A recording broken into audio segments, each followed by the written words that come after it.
जय वरवर्षिणि वैष्णवि भार्गवि मन्त्रस्वरूपिणि मन्त्रमये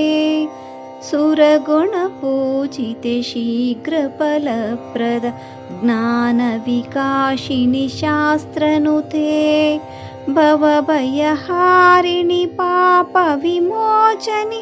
साधुजनाश्रितपादयुते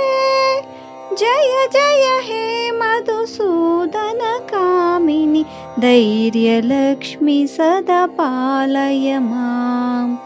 धैर्यलक्ष्मि सदा पालय माम् जय जय दुर्गतिनाशिनि कामिनि सर्वफलप्रद शास्त्रमये